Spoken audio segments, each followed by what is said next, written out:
And we are live. It is Wednesday. It is 4 p.m. in the UK. It is 11 a.m. Eastern. It's whatever time it is, wherever you are in the world. People are coming in from all over the world. I see Kyle from Nashville. We got Michael Filia from Southern California.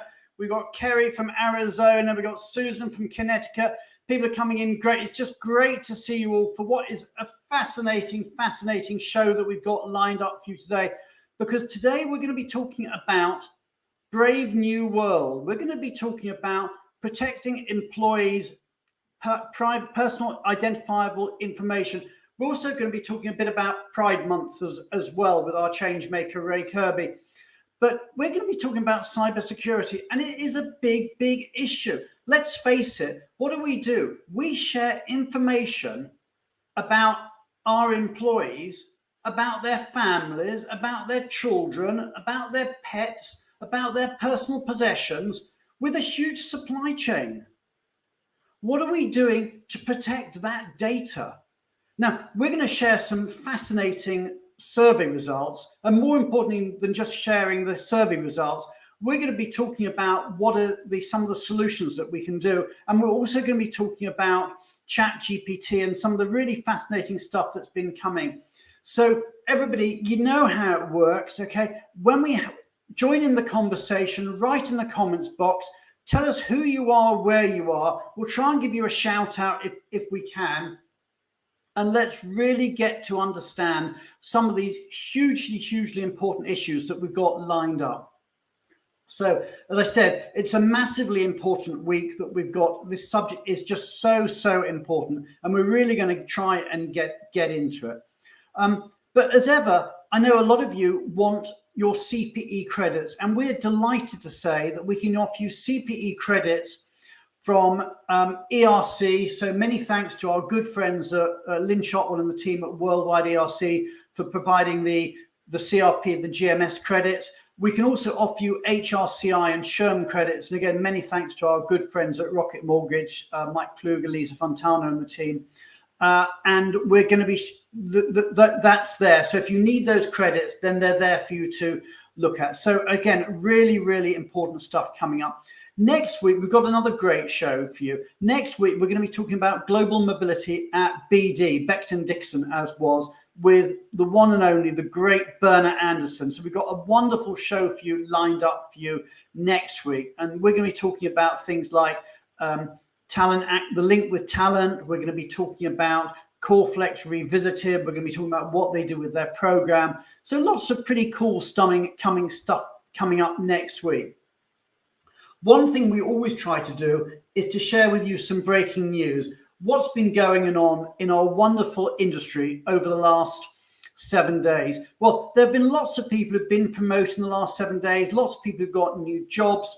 And also, and I'm very encouraged by this, there's lots of new job postings out there. So if you are looking for a new job, then do watch this video, because we've got lots of great job opportunities there. And by the way, if you are hiring, then do reach out to us and tell us about your job, because if you want us to promote your job opportunities, just let us know and we'll do whatever we can do to promote it. And also, if you've got personal news you want to share with the industry, you've moved job, you've been promoted, something exciting has happened, you've got an event you want to promote, then reach out to us and we'll do what we can to share it. Anyway, let's see our breaking news for this week.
So, wow, congratulations to everybody, all those wonderful people who've been promoted. Actually, I see Tara saying Global Tax Network is hiring too.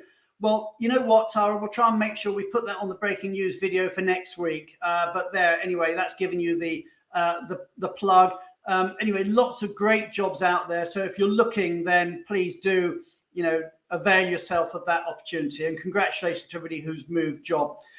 We're now going to move on to talk about immigration. And I'm actually very pleased that Julia Onslow-Cole isn't with us this week, because for once she's having a vacation. Now, how great is that? And she's taking a really well-deserved vacation with her family. But don't worry, we've still got immigration. And I'm delighted to say we've got Alex Finch from Fragment, who's going to come on and tell us about some latest immigration news. So everybody, you know how it works. Hit the heart button, hit the like button, hit the applause button, and let's say, have a great holiday, Julia Onslow-Cole, and welcome to the stage, Alex Finch.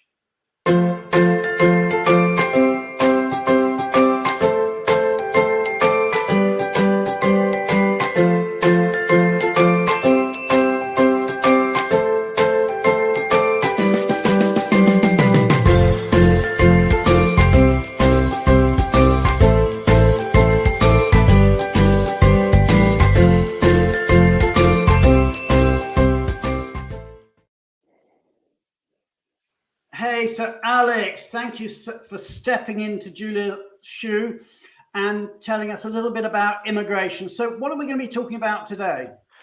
Thanks, Brian. It's great to be here. Yeah, I wanted to give you an update about immigration in the UK. Please do. Go for it, Alex. Brilliant. Yeah, definitely lovely to be covering in for Julia, and we're glad that she's taking a break. I haven't bothered her this week at all. So yes, there hasn't been a big change in UK immigration policy in the last couple of months, and that in a way is the story, because there was a big furore over the release of the annual net migration figures by the Office of National Statistics, which showed that migration to the UK, net migration, was at a record level. Government departments were scrambled on high alert. The figure might be as high as 1 million. In the end, it was a record number, but only 600,000. But when you look at where the numbers are coming from, they're all areas where the government can't really limit it too much. So a third of them are work permits, a quarter of them are work permit holders. Sorry, a third are students, a quarter work permit holders, and a fifth are humanitarian schemes like the Ukraine scheme and the Hong Kong B&O scheme. And if you're wondering in your maths, a third plus a fourth plus a fifth is 78%. So that's nearly everyone, or most people, are those main categories. And none of those are categories that the government actually want to limit. They're either the areas that are good for the economy or are sort of using immigration policy as a tool of foreign policy in a way. And so it's quite interesting that despite the pressure on the government and the sort of commitment that they've made about bringing migration down to the tens of thousands, they haven't rushed out any big changes. There's been some small changes around dependence for students, but essentially they haven't really reacted. And that's good, because it means that there's, it gives us more confidence that for now there's stability with respect to UK immigration economic policy. So that's what I wanted to say, but I wanted to also give a couple of other tips to employers in the UK that might be relevant. So one thing that's happening, obviously, sadly, at the moment, there are a lot of redundancies in the economy, and how might that affect a sponsored worker in the UK? Well, if someone is in the UK as a work permit holder and they are made redundant, the sponsor is required to make a notification within 10 days. But a question we're often asked is, well, what then happens to that person? Do they immediately need to leave the UK? They actually don't need to immediately leave the UK until they're given a curtailment notice by the Home Office, which will usually give them 60 days to leave the UK. And actually, if the Home Office doesn't immediately issue that, then they have as long as it takes for the Home Office to issue a curtailment notice, provided that they haven't left to the UK in the meantime.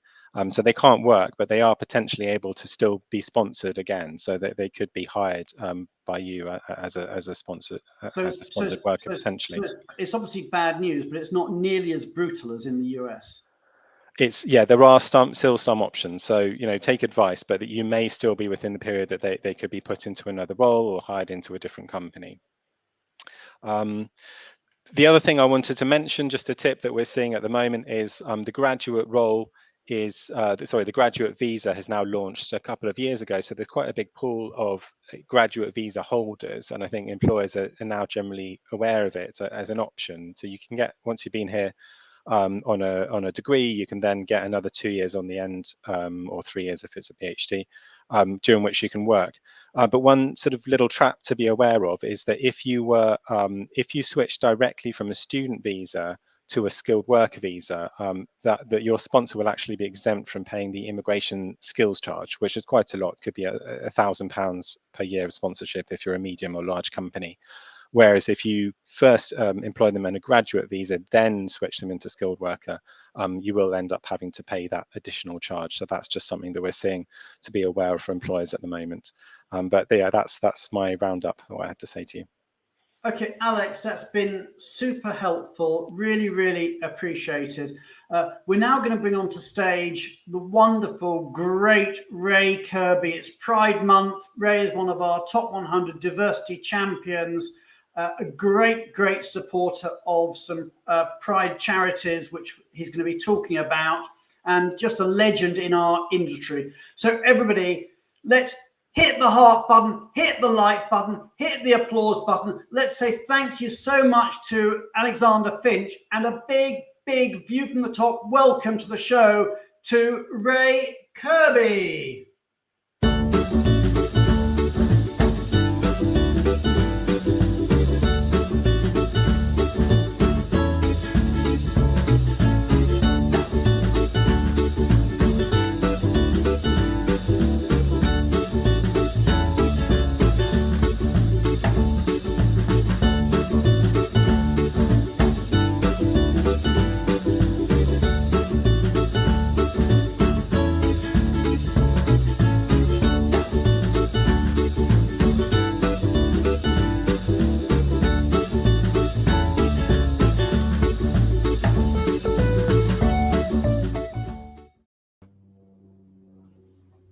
Hey, Ray, you should see the heart and the love going up the screen there as you are coming on stage. Ray, it's just an honor to have you on the show. You really are a legend of our industry. And you've worked with tech companies for many years. I mean, tell us a bit about some of the tech companies some of the names you've worked with. And by the way, congratulations. I know you've just moved job. Yeah, thanks, Brian. Super excited to be here. Yes, I've been working across multiple different tech companies over the years. I was most recently at Coinbase. Prior to that, I was at Twitter. I've worked at Amazon, and now most recently I'm at Qualcomm, which is headquartered in in San Diego. And yeah, excited to be here today. Cool. And for those who don't know Qualcomm, how big a company is it, and how many people do you sort of tend to move a year? Yeah, Qualcomm's quite a large company in the semiconductor industry. We have over 50,000 employees globally. We have quite a large relocation program. We're moving thousands of employees a year. Okay, and you got a huge number of votes when we did our top 100 diversity champions. And I know it's obviously a subject that's really, really dear to your heart. So tell us a bit about why diversity is important to you, and then also tell us a bit about the charity that you support. Yeah, absolutely. So, when I think about diversity and why it's important to me, first and foremost, I identify as LGBTQ myself. And so, I bring a very, I think, specific lens to the work that I do. And, I think it's really important that we continue to push to, remove barriers and make things easier for our marginalized communities. And I think there's so much more that we can do in the mobility industry to bring awareness to these groups and what we can be doing to support them. So it's something that I think about all the time, and I try to weave into the way I support my program, the way I live my life daily, the way I interact with others. And I'm super excited to chat about my charity, the Trevor Project. For those that don't know, June is Pride Month. Which, we shouldn't be celebrating just Pride in the month of June. It should be a year-long celebration. Absolutely. Great point. thank you to all of our allies out there. But the Trevor Project, let me tell you a little bit more. It was founded in 1999, and the Trevor Project provides 24/7 crisis support service to LGBTQ young people. So you can text, you can call, you can chat anytime to reach a trained counselor. Why does this matter? You know, with mental health and suicide being a leading cause of death amongst the LGBTQ community, the work that the Trevor Project does in this space has a tremendous impact on saving young lives. I also personally contribute on a monthly basis to the Trevor Project, and I really, promote this charity to everyone who's interested. And you can learn more by checking out their website, thetrevorproject.org. Cool. And you're one of our change makers, Ray. So, I mean, you've got a particular interest in technology as well. Tell us a bit about what you get out of being a change maker. Yeah. So maybe I'll start with telling you a little bit about why I was involved and why I wanted to be a change maker. Global mobility technology for the longest time was a dinosaur. When I first entered the industry, I couldn't believe how much we were still doing with manual initiations and spreadsheets. When I worked at Nordstrom, we were faxing relocation initiations to our RMC. Being able to work and support Benivo to really challenge the status quo and influence changes in technology that will empower our people and the future of global mobility, I think is just critical. And how could you say no to, an opportunity to be part of change? Brilliant. And if anybody else there would like to be a change maker, and I think we've got well over 100 now. We're trying to get to 150. I think we're getting close to that. But if you would like to be a change maker and you think you qualify to be one, which is basically we want senior mobility professionals in corporate roles, then do reach out to our producer Tally, and she'll chat with you what it means to be a change maker. But Ray, I know you love tech. We're going to be talking about cybersecurity and personal information and data privacy, all that sort of stuff in a minute. But then later on in the show, we're actually going to be showing some of the latest developments on Benivo GPT, because obviously Chat GPT is super cool. And what we've been doing is we've been training it on immigration information, tax information, and indeed individual companies' own policies. So what we'll do, Ray, with your agreement, is we'll bring you back later in the show, and live on air, we're going to let you ask some questions. So do think about those questions, ask some questions of the technology, and then we'll show the answers live on air. So that's going to be really, really exciting stuff. So everybody do stay with us for the end of the show. We'll be seeing Ray again, and we're going to be showing you some really cool developments in what GPT technology is doing for our industry. But at this point, we're actually going to say goodbye to Ray, and we're going to bring Tally on to tell us a little bit about what's going on and what the latest developments are. So let me bring Tally on, and we're going to say goodbye to Ray. So everybody hit the heart button, hit the like button, hit the applause button, and let's say cheerio to Ray, but we will bring him back in a little while. So Tally. Hi, Ryan. Hi, share some news with us. Yeah, definitely. So actually, I wanted to connect to your invitation for our viewers to become change makers. And actually, we have quite a few change makers in the audience. So I think it's a good time to remind all of them that we have our quarterly call tomorrow. And if they didn't hear it yet, there's going to be some exciting news that we'll share tomorrow. I'm not going to say exactly what, but just hinting that in the next demos, they're not going to have to peek on. They're going to be able to do some things by themselves. So I'm not going to say anything else, but wait and see tomorrow in the call. It is going to be exciting. The next thing that I'm going to share today, you're going to talk about the personal identifiable information, and we did a survey. You're going to talk about it today in the show, and you did ask the audience how many people are being exposed to the personal identifiable information in the relocation. And I'm not going to share this. This report is already been made, and it's just ready to go out. But I've been holding it, and I'm going to take off this red cover only after you share it together with Nitzan. So I think it's time to get there, right? Because to me, these results are unbelievable. Absolutely. Okay, so thank you so much, Tally. So then what we're going to do now, we've got some great guests backstage who are going to be talking about stuff to do with data security and PII.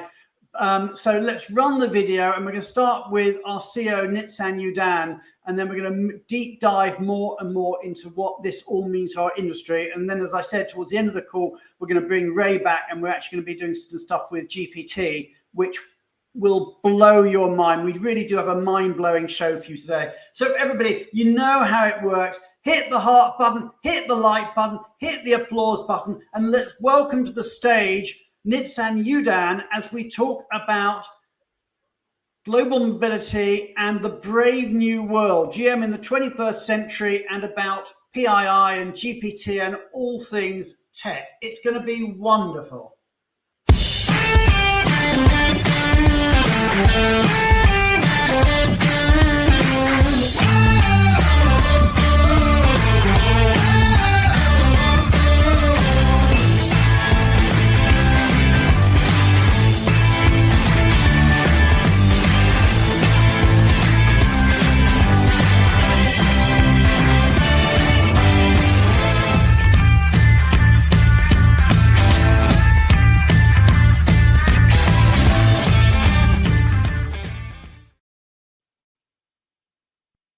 Okay, Nitsan, great to see you. I called the show Brave New World because Brave New World was actually a fairly dystopian novel about the world. And there's some great stuff we're going to be talking about with ChatGPT, but there's also some bad players out there too. And that's where data security and cyber security and all this stuff around PII really comes into its own. It's about protecting ourselves for this new world that we're entering. But let's just start off, Nitsan. And what is PII? Let's just get the basics right, and then maybe we'll go on from there. What is PII? Yeah. So, hi, Brian, and hi, everyone. PII is personal information, and PII stands for personal identifiable information. I'm not going to get into the difference between the two, but on high level, this is information that can help us identify a specific individual. And that is the information that is of course, we all want to protect our data and protect our privacy, but also what causes many of the issues of identity theft, as well as why there is so much legislation such as GDPR and many other legislations around the world to protect that data. So it starts by, hey, I have my personal data, and that is important, that we all want to protect that, especially on the digital virtual world. And second, as an employer, it's not just a nice to have. This is now our liability. We are, once the employee has shared data with us as the employer, we are now liable for this data, to protect that data, and on the consequences of what happens if we did not follow the best practice or something happened to that data. Okay, and I'm going to ask the audience a question here. You're moving an employee from, let us say, India to Singapore. Okay. How many people do you think will, outside your own company, but down your supply chain, will have access to that private information? So that's the question. Because if you think about it, then the information that we have more private information about our employees than pretty much anybody. We have details of their information. We've got their passport, they've got their social security, we've got all their tax information. But further down that, we've got their spouse's information, we've got their children's information, we've got their pets' information. We've even sent somebody round to their house to take a video and to count all their valuable possessions. So we have more personal information about our employees than anybody else in our organization. We may actually know more about them than they do. So the question is, how many people have access to it? And here's the options that I'll give you. 0 to 10, 10 to 20, 20 to 50, or over 50. So give us your thoughts. How many people do you think have? And if you want to be more specific, then let's put the comments up there and see. But Nitsan, before we get onto that, why don't you just tell us how the information travels at the moment in global mobility? Before we give the answer away, tell us, how does PII travel in global mobility? So the question you just asked me, asked the audience, sorry, we were asked that question by one of the it's actually a person that mobility reports to in one of the largest technology companies in the world. And when I asked him, I like to ask what keeps you up at night, and I was expecting all kind of answer, and that was the answer. I'm not protecting enough my employees' data. I know there are breaches. There will be more. It's gonna be my liability. And what they ask us to do is to help show how many people actually have access to employees' PII on a typical move. And what is amazing is when you think about it, our industry is a global industry, but delivered locally. A lot of the delivery, right, like shipping, in the end of the day, there's going to be a company with 20, 50 trucks that are going to carry and handle the shipment. If it's international, there's going to be one part of that to the port, then on the seaport, and then there is another company who will handle that. All of them get access to PII, and all of them are part of a very long supply chain. Because as the employer, we are not working with that small shipping company. That shipping company is part of a bigger network, usually a state network or a nation network. Then there is, or regional, then there is another one that aggregate the country and globally. And then there is often the RMC. These are all layers, and that's just on shipping. So, I hope I gave enough time for people to answer, but if you think about that, just one vertical. And if in mobility we have about 10 verticals, you can quickly see how these numbers goes up. Okay, absolutely. Well, let's get into that, because you say we did do a survey and the results were quite shocking. So let me just bring Emmanuel to join us on the stage. So Emmanuel, tell us a bit about yourself. Hi, thanks, Brian. So I am the head of global HR here at Benivo. I've been in global HR for over 15 years now, working in different industry. I started my career in recruitment, moved to mobility, and then moved into the financial sector. So currently with Benivo, leading the HR function. Okay, and so we were instructed by a client to try and work out how many people have access. So tell us how you did the survey. Tell us a bit about the methodology, but also let's talk about the results. That's most important. Sure. So basically, the way we approached the survey, we conducted a mix of interviews, like 15 to 30-minute conversation with individuals, as well as sent out a survey that went out to over 100 mobility professionals from all locations, background, in-house, RMCs, smaller providers. So it was a wide range of people.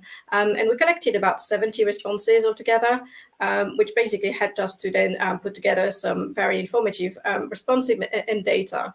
And on the survey, we focused on some key areas, which were around what data is collected during an assignment. So what data do you ask for when you are receive an initiation? What data do you collect? Where is it stored? Where do you keep that data? How long do you keep it for? And how many people potentially are having access to the data? So let's start sharing the results then. So how many people would typically have access? So depending on the number of services, we based our research on a real case study, I think that you mentioned, from an assignee moving from India to Singapore with his family, eligible for all the services that you usually typical, so short-term accommodation, relocation, also goods, immigration, tax, so really all the wide range of services. And we looked at it from different angles. We looked at it based on whether the company could be using an RMC that will be then delivering all the services, or as some companies do, will be using different suppliers directly and contracting with different suppliers. So they may use a supplier for also good, a different supplier for tax, different supplier for immigration. So we based our research on that. And based on that, we found that potentially, do you want me to give the answer now? Absolutely. Let's share it. Potentially, over 1,000 people could have access to that PRI. And I must admit, when I went into the research, I didn't expect that. I went with it, I went into it with a complete open mind, ask some questions, look at the survey, and just try to see what we will get. And it was mind blowing. So sorry, let me just come in here. So potentially 1,000 people if it's a large supply chain, but even in a more modest case, the average would have been around 300 or so people might have access. So this is a survey which has been gone. I mean, I know you've done loads and loads of interviews with people all the way down, finding out. And some of the cases, these people who have access, they may not be authorized to have access, but they could be, still allowed. For example, I know you told me that in some cases, some companies, and we're not going to name names, said, well, we've got to let everybody have access, because if somebody's off ill, then somebody else needs to be able to step in and do the job. So everybody in our organization has access in theory. So, so it is very, very wide open. What I want to do now, and by the way, the survey, we put the link there, and it's on LinkedIn, and you can also download it from the Benivo website. So if you're interested in the survey, so you can actually see how we did the methodology and what we found, then please do download that. But I want to move the conversation on. I mean, these are amazing results, but the question that is really important here is actually not so much how many people can have access, but what can we do about it? It's one thing to know the problem. The other is to start knowing the solution. So I'm going to move on the conversation and focus a little bit on with you, Nitzan, now. So Emmanuel, thank you so much for that information. We're going to say goodbye to you at this stage, and I'm just going to focus a bit with Nitzan now. So Nitzan, we've got this problem of what is going on in our industry. We know that as many as 1,000 people could have access to an employee's PII, and even if that is particularly high, even if it's only 300, it's still way, way too many. So tell us a little bit about what we can do. Yeah, and the first thing of what we can do is reduce that, right? So we need to do a few things. We need to reduce the amount of data. We need to reduce the number of people who have access to, and we need to reduce the length of time that the data is exported, right? So those three are three of the key verticals. We should also track what data is shared with who, and we should also be able to audit everything that I've just described. And one of the challenges we have in our industry is that this process is managed through, or this flow is managed through processes, basically a contract that asks the downstream supplier to meet certain level of requirements. But if you remember the example I said in the beginning about this 20 trucks company, they will never have the level of security that is required by the corporate, because they're too small business. They're not going to invest millions in that. So there's a gap here, right? The corporate, in order to meet their legal liabilities, their compliance liability, has to ensure that they protect the data, and everyone they pass the data to protects it. But those that they protect the data, they pass the data to, have no chance of doing that. And what we realize that there is no way to break that. Right? We can force the vendors to sign agreements, which is what's happening in the industry, but it means nothing. The data is not really being protected. We just, tick in the box, but we're not protecting the data. So we decided to take a different approach to that. And we spent time with cybersecurity leaders in the world to really try and tackle a problem that doesn't exist in any other industry. It's very interesting. That uniqueness of a global and local is not something you see elsewhere in supply chain. And we worked with them to come up with a model that has 5 layers or 5 defense layers that are dramatically reducing the risk, as we evaluated by one of our partners who went with that model, by 97%, the risk and the impact of a data breach. Now, as the data security expert who worked with us told me, Nitzan, the worst thing you can do about data security is go and tell the whole world how you do data security. That's not smart, right? It's like telling, oh, by the way, the keys to my house, I leave them on the plant next to it. That's not a good idea to do. So we cannot disclose everything that we do on a live LinkedIn live show, because of course we know many of the people who are watching, but we also don't know who could watch.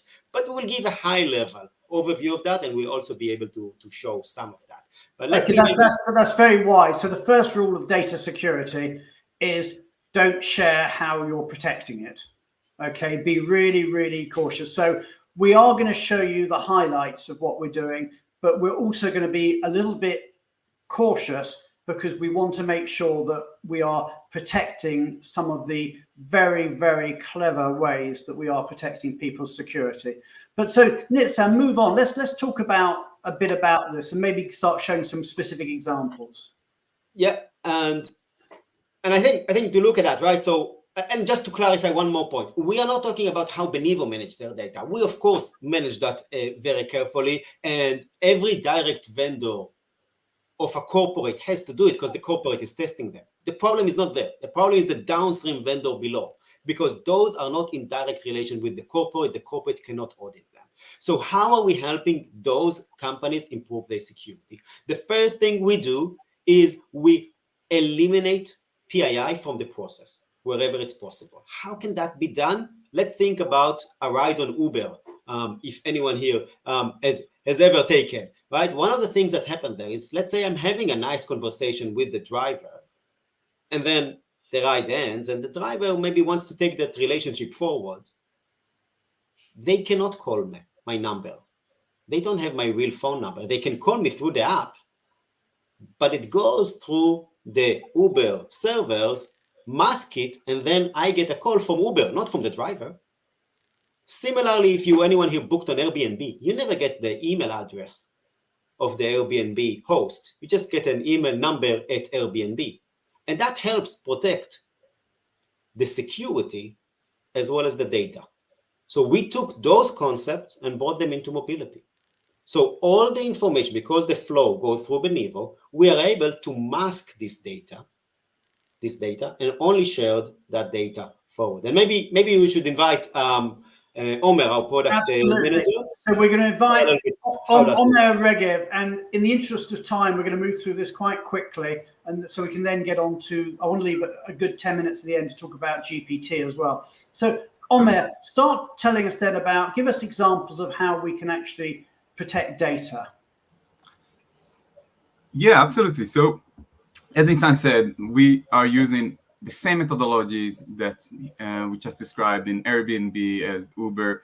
We are taking those email addresses, we're taking the phone numbers, and we are not sharing that with anyone who shouldn't have that. And even when we do share it, we mask it, and we actually provide some masked email, masked phone numbers that when you call them, you are actually arriving to the right person, right? But you're not having the correct, the actual phone number, right? So shall we share your screen and show something? Shall I do that for you? Absolutely, let's show that. Okay, so I'm sharing your screen now. So that's coming up. Okay, so what are we seeing here? So what we're seeing here, that's the global mobility platform. This is where the global mobility managers see their employees, their assignments. So let's look at the first row here. That's a demo account that I created for myself. And you can see my email address here, right? That's open for the global mobility team. But let's jump quickly. I'm going to jump quickly to the vendor side of things, right?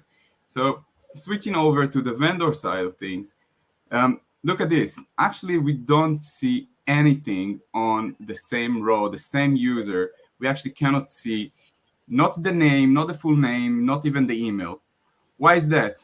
The reason is that we are hiding any information that the vendor, the supplier, didn't ask specifically and agreed that they are consuming, right? But equally, correct if I'm wrong here, if at that point the vendor needs the information for any reason, they request it, then they can see it. But you as the mobility manager stay in control of what data you are sharing downstream. That's correct. That's correct. So let's look at the second line, second person here on the same grid, right? We have this somebody is called hotel. So again, it's another fake kind of like dummy user. And for that user, the vendor requested the information. But look again, we don't actually see a real email address here, right? We're seeing some kind of a scrabble of random letters. And those random letters are not really random. That's an email address that we provide to that user. And once the vendor or the supplier, they want to share any information with that person, they're going to send this email over here by copying this email address. They're going to share it with the employee, and the employee will receive the information. However, that supplier will not be able to actually know the real email address, nor to share it with their downstream suppliers. So we're protecting the employee from a leakage of their personal information. Okay, so that's one solution. That's really cool. So let's show us another solution that we do here.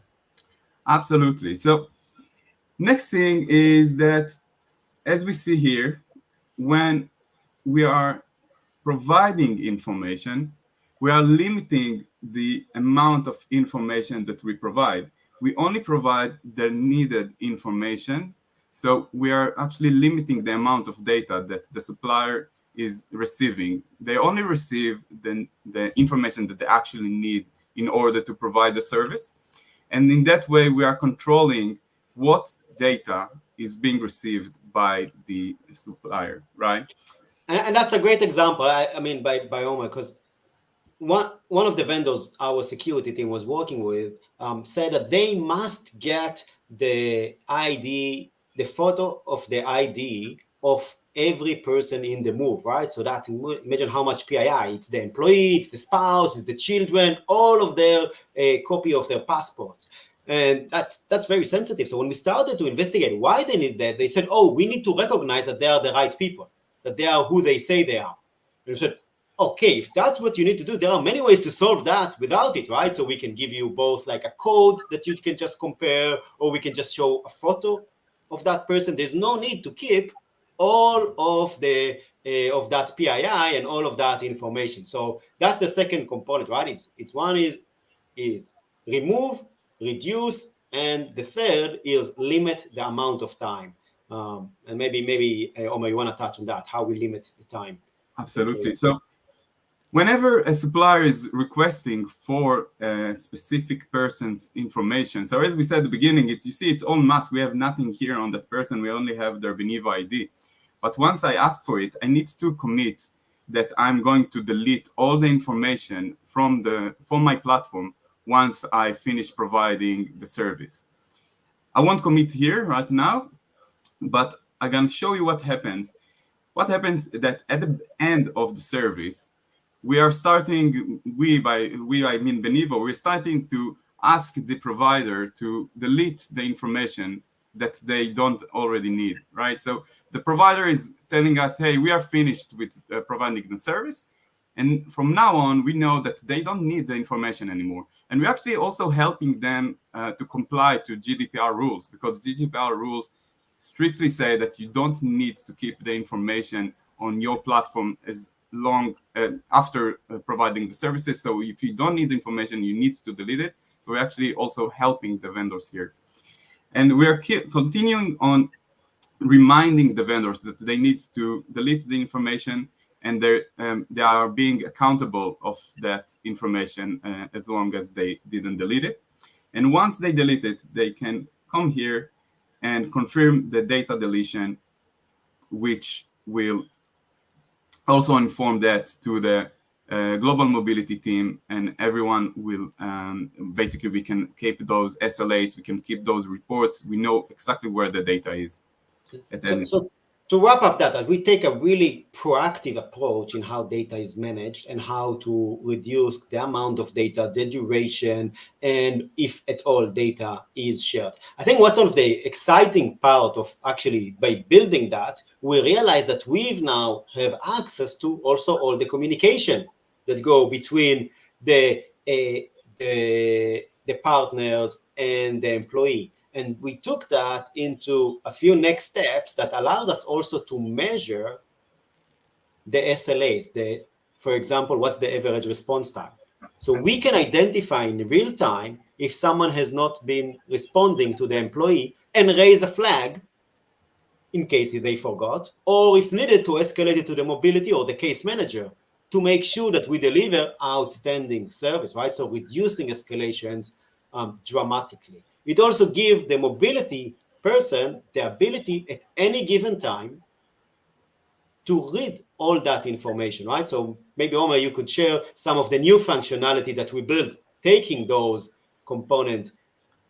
Absolutely. So yeah, here you are. We put your screen up. So what are we looking at now? So just before that, if we are just a moment ago, we discussed about having less information being exposed outside of the platform, right? So one of the elements that we are discussing here is about also limiting the leakage of the data. So we want the data in one place, and that communication layer that we are seeing now here is just part of that kind of methodology, right? So what we're seeing here now, it's part of our communication layer, where both the global mobility teams, the employees, and the suppliers can all communicate in one platform in Benivo, basically. And we can show here an example where James Hall, who needs some help with his householding goods, is basically providing this information and an escalation ticket, and they provide those escalations or those communications via Benivo, and then in that case we are looking from the eyes of the global mobility manager, who can see all the information about this case description, what is the information that James Hall reported, who is the person who needs to take the next steps, and that all is being contained within Benivo. So we have a one communication tool to get a better and more efficient and more secure also communication, where all the PII is in one place, and we know that it shouldn't, unless somebody is doing something really off, it shouldn't be leaving that platform, and the PII is all secured.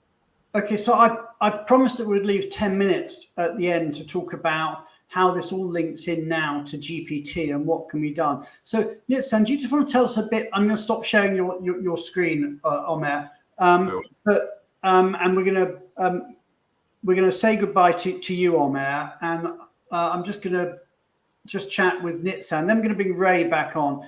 So Nitzan, how can we then use this concept of effectively what we've created as a closed system, and what can we do with GPT? And this is stuff, I mean, hopefully you found everything very fascinating out in the audience, but what you're going to see now is the beta for the future, and it is just extraordinary. So Nitzan, tell us a bit about this.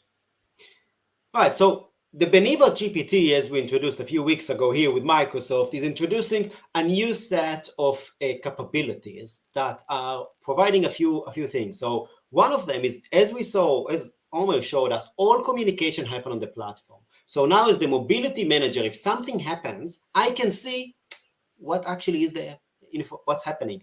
But we all know that we don't have time to read 20 email thread of 20 messages. So the GPT provides the summary. So we can see the key points from that conversation. And if there was a phone call, yes, there is a summary of that phone call. So we don't need to attend that call. We can see the summary of the conversation between the supplier and the employee or another mobility manager. And then the third aspect is that the GPT also help us identify what could go wrong, which conversations are looking like they're going into the wrong direction, and flag that early so we can be proactive. So really transforming a case management. What I want to show now is a third part of that we've already been rolling out with clients, and I saw the link here below for the waitlist. We have a waitlist that people can join and start experience Benivo GPT and help us design the future of that. But we can also start and show some of it if we want. Shall I bring Ray on, and we can sort of bring absolutely. let's bring Ray back onto screen. So yeah, we've got you there, Ray. Good to see you. Now we're going to put this live to the test, and this has not been practiced earlier. So Nitsan, tell us what you want to do and what you want Ray to. Do you want me to share your screen as well here, Nitsan? Yes, please share my screen. Oh, I thought I'm already shared, so I click there, submit. Hang on. I actually drafted. Shared it. Okay, so your screen is now up there. Good. So we are seeing Benivo GPT beta. Before I share everything, always we need to remember the disclaimer that we should always seek legal advice, professional advice when needed. But let's see how that information is helping me.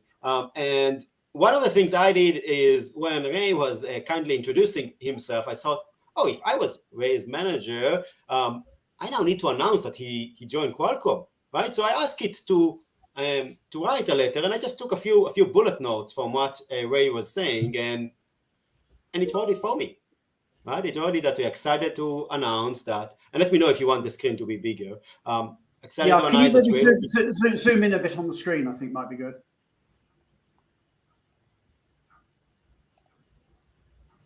Yeah, that's great. Yeah.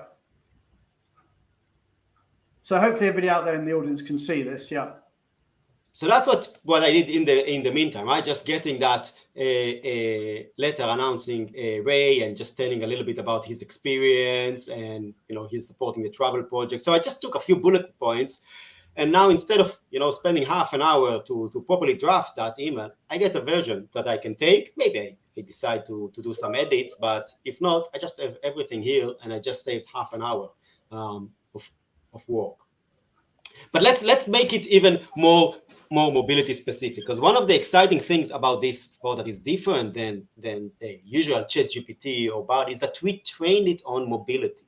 So that bot knows mobility and also know the company specific process. So if I want, each company has its own Benivo GPT that is trained on their policies, on their processes, and can answer questions such as what's the process to initiate an employee, or how do I do that, or how do we approve exceptions? So it actually acts also as the knowledge base, let's go for it each at a time. Ray, ask us a question. Let's try it live. Yeah, since we were talking about immigration earlier, let's go with a technical immigration question. We'll start with something super easy. How long is an H-1B visa valid for? Let's make it a bit harder. Hang on. Harder. Let's do write an email explaining it. Okay, write an email explaining how long an H-1B visa is valid for. Let's see. But we don't have time, so we limit the email to 70 words.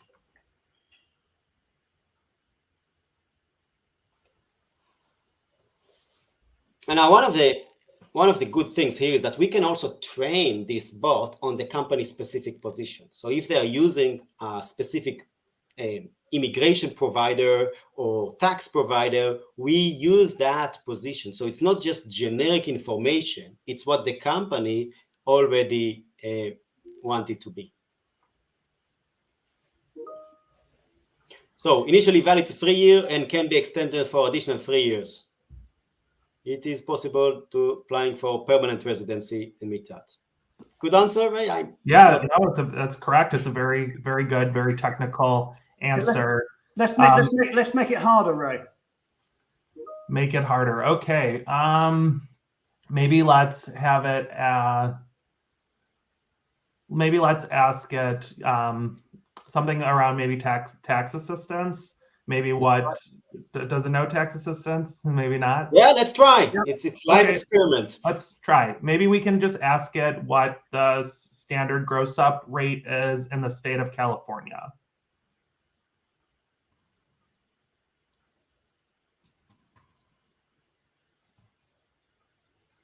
That's actually gross up rate, isn't it?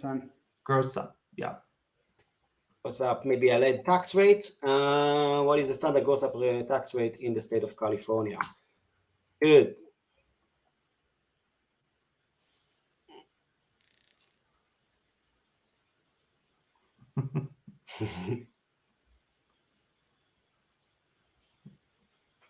Very true.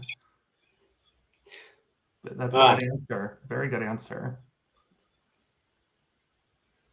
Now, if we would have wanted it to answer that, we can take the tax position that our company is taking, feed it to that bot, and then it will answer saying that in Qualcomm or in whatever company it is, that's what we normally use, right? So we can have that as a self-serve tool for reducing the number of questions and helping others do that.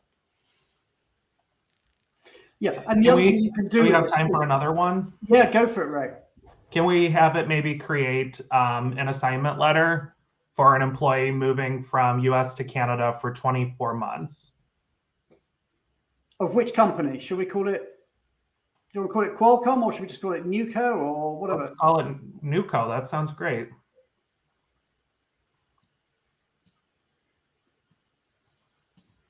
The secret of all this is the prompt that you ask. And in fact, in the future, that's one of the jobs of the future that we're going to see is prompt engineers. The more you use it, the more you find out, the questions to ask. And unlike Google or something, where if you ask a question, you then got to ask the question again, and it'll give you a completely new result. Here, it builds on itself so you can refine it. So if the answer, for example, is too long, you can say, well, give me an answer in no less than 50 words. Or you could say, go into more detail. So Nitsan's asking quite a detailed question here. So let's read out the question, Nitsan. All right, I'll read it out while it's working on it. So I took the create an assignment letter for an employee relocating from the US to Canada on a long-term assignment for 24 months working for a company called Nuco. The package, you see, it also takes the English mistakes I make. The package has a lump sum of $30,000 and add a clause about repaying it if the employee leaves within the first 12 months. So let's see what we get here. Long-term assignment.